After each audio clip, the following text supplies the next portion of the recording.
respected faculty and delegates. Now, for the next session, this session on the how to predict a difficult gallbladder preoperatively, I would like to invite our chairpersons, Dr. Hriday Nag. Dr. Nag is presently working as a professor of GI surgery at GB Pant Hospital, and he received a surgical gastroenterology training from the HCPJ Lucknow. He also visited to liver surgery unit at Kurume University, Japan. His special interest in the HPB surgery and advanced laparoscopic surgery. I would like also invite Dr. Anurag Govil. He's a director clinical services, SDMH Hospital, Jaipur, Department of Gastroenterology, and they have a recognized DNB program for this gastroenterology. So I would like to request our chairpersons to invite our speaker for this session. Yes, sir. It's my great honor to invite Dr. Sridhar Iyer, who is Senior Consultant at National University Health System and Surgical Director of Liver Transplant at National University of Singapore. Dr. Iyer will be speaking prediction of difficult gallbladder cholecystectomy patient. Dr. Iyer, please. Thank you, Dr. Nag. Can I share screen, please?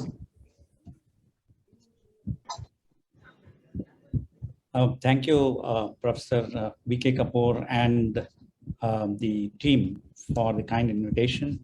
It's indeed an honor. So I've been tasked to speak on how to predict difficult gallbladder preoperatively. I have no disclosures. The scope of the talk will be when to anticipate difficulty, and that will actually be a summary.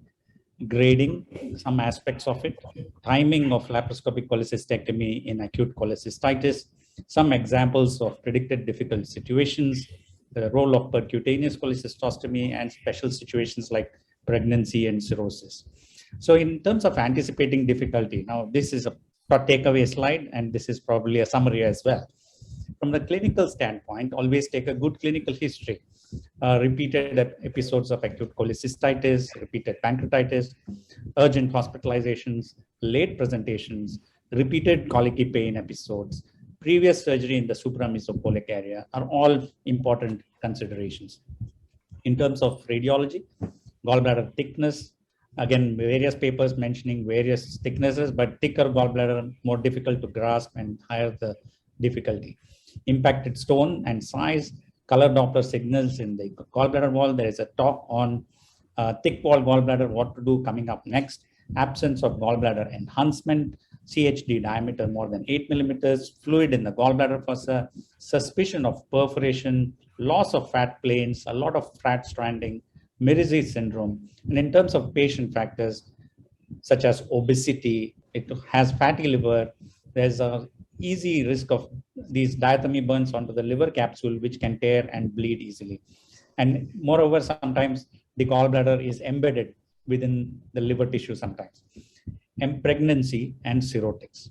In terms of acute cholecystitis, for especially the younger ones in the audience, always look at the scan and also look at the bile duct and look at the liver panel. If the liver panel is normal, then consider early laparoscopic cholecystectomy or percutaneous cholecystostomy, as the case may be, based on the patient's performance status and comorbidities. If it is deranged, always trend it. And if it is improving, consider lap chole with IOC or image the CBD if the liver panel is persistently deranged. In terms of grading, there are many grading systems. The most commonly followed is the Tokyo guidelines. I won't go through the busy slide, but to emphasize, grade 3 cholecystitis is associated with organ dysfunctions, and these are very sick patients. Grade 2 is suggestive of very severe local inflammation, and there are indirect parameters to assess that. Again, there is no telling that it may be possible that the white count may be elevated, but yet the gallbladder may be just edematous and relatively easy to take out. In terms of grade 1, it is either, if it is not grade 2 or grade 3, it is grade 1 cholecystitis. There are many staging systems. Again, no point in going through all of them, but just to make a point that a lot of these staging systems may either use intraoperative difficulty, which doesn't help you in predicting, or it uses some clinical and radiological criteria. In terms of clinical criteria, there is a lot of inter-observer variability and inter-person variability in terms of determining local signs of inflammation, peritonitis, etc. In terms of imaging, again, there may be some variability, but that is a little more reliable. Laparoscopic cholecystectomy is useful in early laparoscopic cholecystectomy. It decreases length of stay, it decreases antibiotic use, but conversions can be reduced safely in these scenarios. And we showed it by one of the papers earlier on, which shows that a standardized protocol, which involves a trained surgeon looking after the trainees and a protocol-based management, does decrease the risk of conversion in acute cholecystitis. How early or how late in terms of late presentation should we do a cholecystectomy? In our review and 2 papers, we have shown that patients presenting beyond 7 days of symptoms have a higher conversion rates and longer length of stay compared to earlier if it is done in the same admission.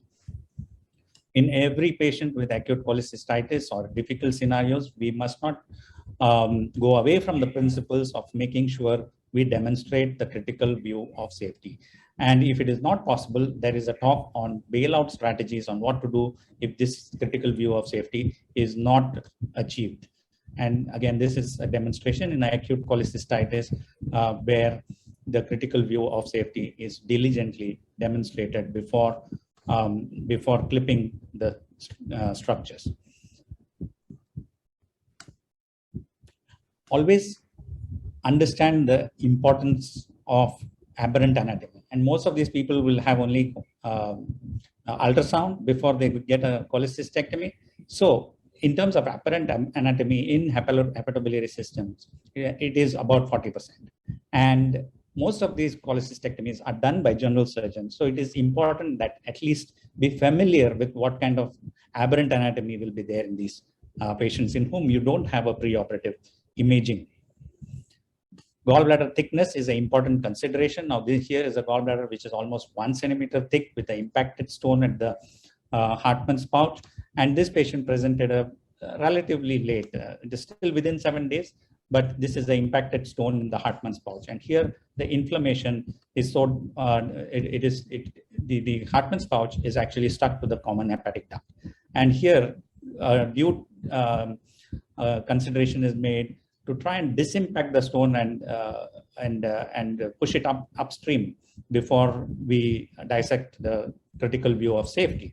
In this patient, it was possible to disimpact it, but if it is not possible, then you have to think about bailout strategies, including opening the Hartmann's pouch and taking out the stone, rather than doing dissection in a relatively dangerous area. So again, this is a important consideration here. The progress was not made. So in this scenario, the fundus was taken out first, and then subsequently the dissection was made with a hydrodissection in the area of the triangle, and there was bleeding encountered. Again, clipped after making sure it is high above the Ruvius sulcus, and making sure we make the cystic duct before we clip. So previous surgery is an important consideration. Now here is a scan which has of a patient whose BMI was very high, close to 40. You can see the thick subacute fat. He had multiple abdominal surgeries. He had a stoma and also a large parastomal. Now, if this patient presented with acute cholecystitis, I would be reluctant to consider a laparoscopic cholecystectomy. In this patient, he came in very sick, so we drained and then subsequently did a open cholecystectomy. Now there is a patient, now not always the scars are visible. Now this is a patient who had a previous, was listed in another hospital by a resident, and it looked fairly straightforward. The gallbladder looked non-inflamed, and this patient, history was not carefully taken. Many years ago, this patient had a surgery. So the only scar was a subumbilical scar, which was barely visible. But what happened is, when the surgeon put the camera in, we found very dense adhesions, and then couldn't make progress. So tried to make another entry at the right upper quadrant, and then it was seen that there was some attempt at blunt dissection. Although all the entry was with the open technique, Hassan's technique, But as the instruments were sort of forced in, you can see that there was an injury to the colon. So this was converted to open, and then the colon was repaired, and then subsequently the gallbladder was done. So this patient, in terms of history, had previous colonic surgery, laparoscopic, had leak, and then had multiple intra-abdominal collections, which was drained elsewhere. And then all this history was more than 10 years ago and was not elicited properly. So these are the situations. Now, sometimes adhesions like this can be visualized, very dense adhesions on the preoperative imaging if it is a scan. And it is a good idea to go and start the dissection from the Hartmann's pouch upwards. Again, perforated gallbladders can be challenging. This is a patient who had atelectasis on the scan, some small effusion. The gallbladder is inflamed. There is pericholecystic fat strangling. There is fluid in the Morrison's pouch, and these are indications that this may be tricky. Sometimes the gallbladder post-inflammation can sometimes become chronically contracted and small. And you can see that the gallbladder wall is not very well defined. There are stones here. It is not a well-defined gallbladder. It is shrunken. This is again a red flag that there may be a problem here. Better to get better imaging if possible. So this is a patient who has a chronically contracted gallbladder. There are stones along the way, and then there is a cholecystoduodenal fistula suspicion. Now, unless this is recognized preoperatively, now again, radiologists will report this picture based on the information that is given to them. So it may be easily missed. So careful identification for these problems is very important. Now, this is a patient who had an impacted stone at the Hartmann's pouch with inflammation in the callous triangle, and aspiration of a gallbladder is an important consideration in these situations when you can't make progress. I'll just skip through the. So this is the perforated gallbladder that I was talking about. There's multiple stones which are spilled into the abdomen. This is not iatrogenic. It's almost happened at the time of surgery.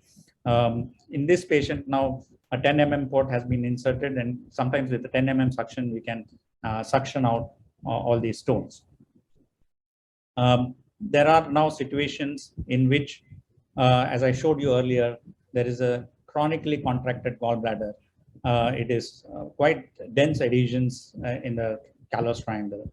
And here is a video which shows that as we dissected, we demonstrated that there is a cholecystoduodenal fistula.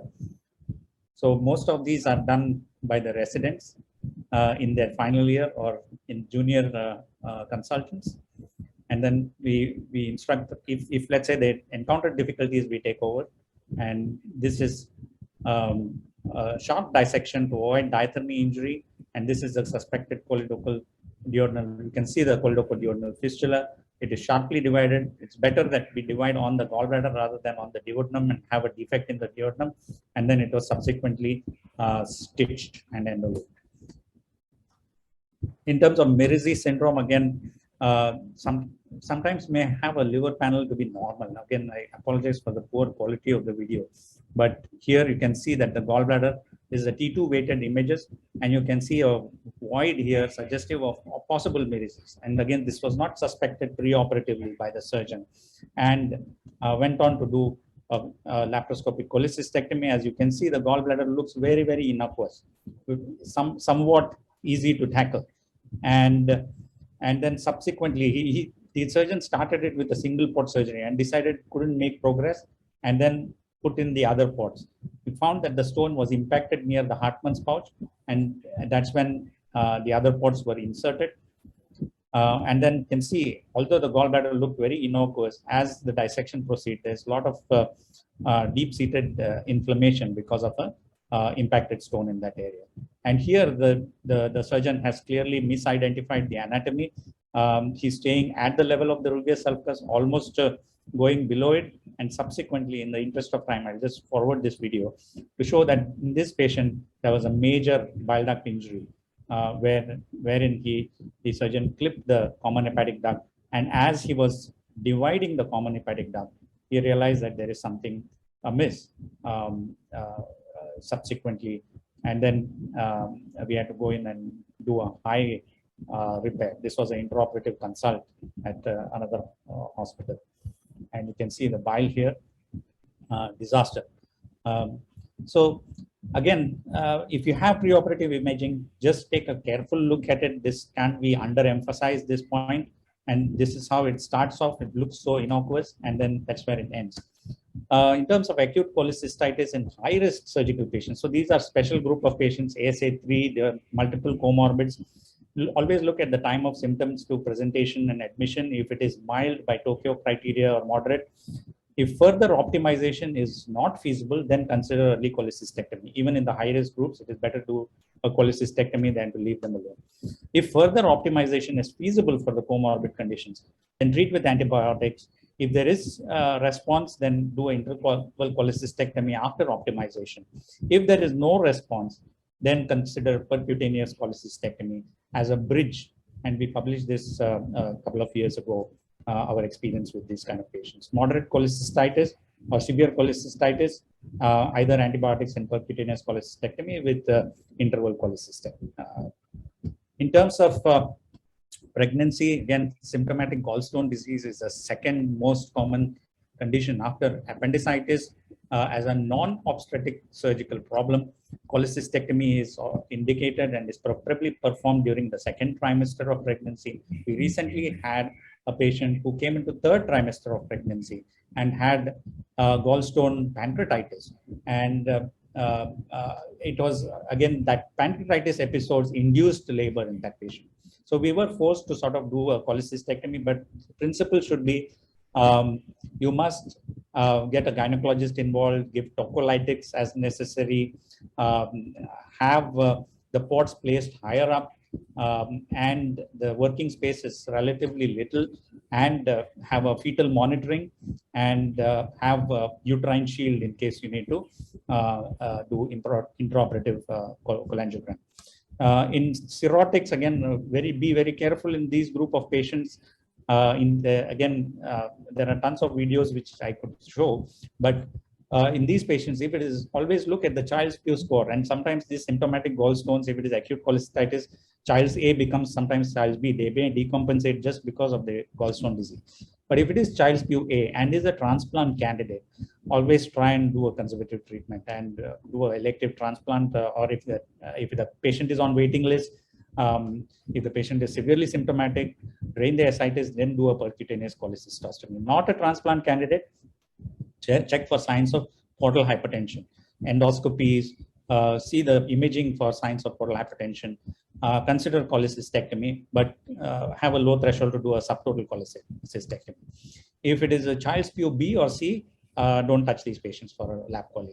Send it to a specialist center.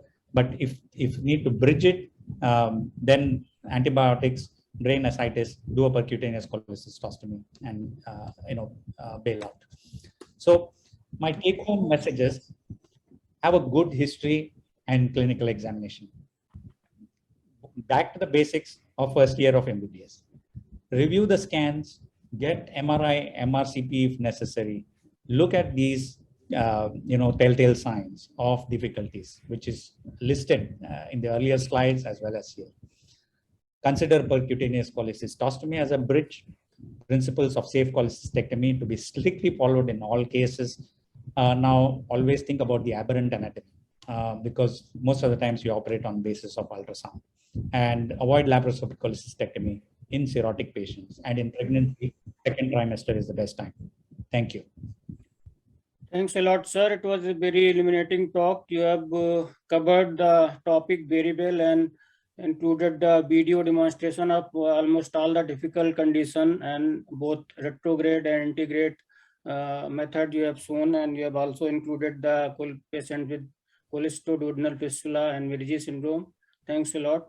You'd like to have any questions if there are in the audience?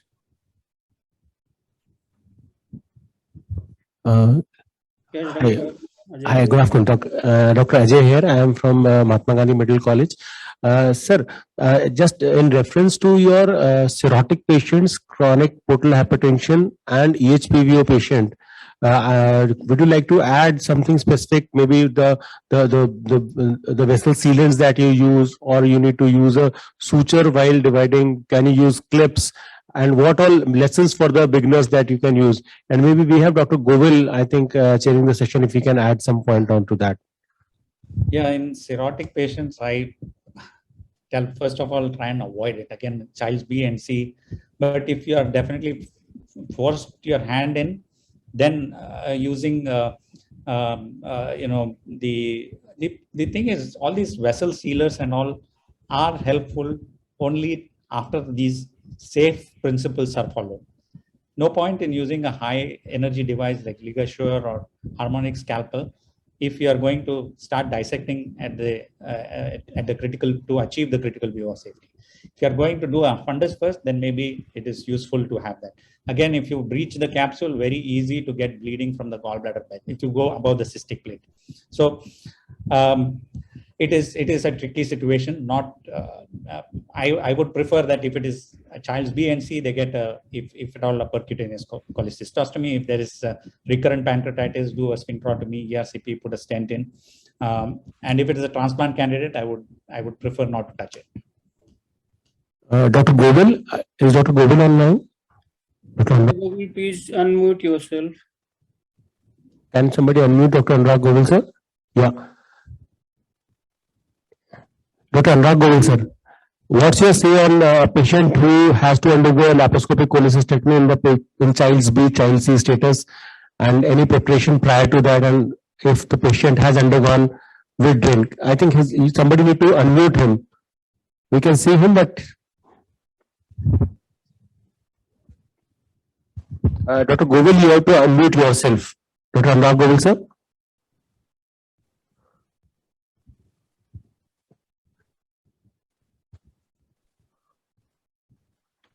Dr. Kapoor, so you would like to have some comment on Dr. Ajay's question?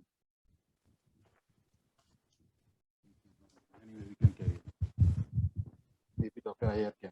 Okay, Dr. Iyer, maybe if you can elaborate that while preparing, what all do you see in this group of patients who are Child's B and Child C? They have to be treated like any cirrhotics. First of all, management of portal hypertension, ensure that the endoscopy is done. There is the antibiotics are given.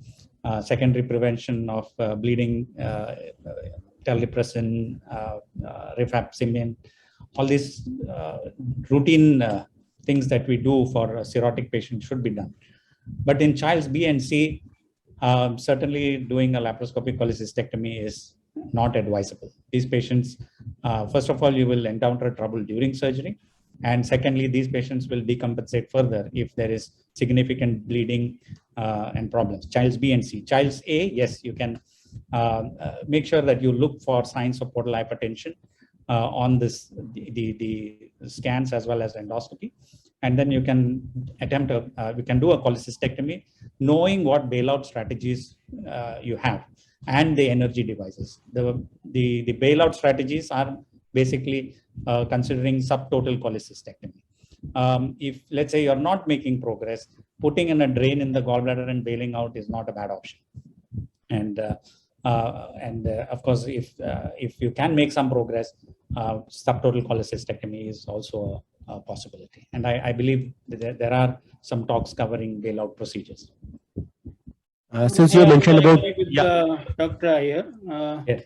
actually what I follow is I prefer to do open cholecystectomy in patient with the cirrhosis who are not a transplant candidate, and I prefer not to remove posterior wall hepatic side of the gallbladder, just remove mucosa, and Yes. in most cases we do this thing subtotal cholecystectomy. That's what we follow at our institution. Yeah. I have a query. Can I ask a question Yes, from the audience? yes, please. I'm Dr. KJ Singh from Chandigarh. EHPV, portal hypertension, non-shuntable, portal biliopathy and gallstones.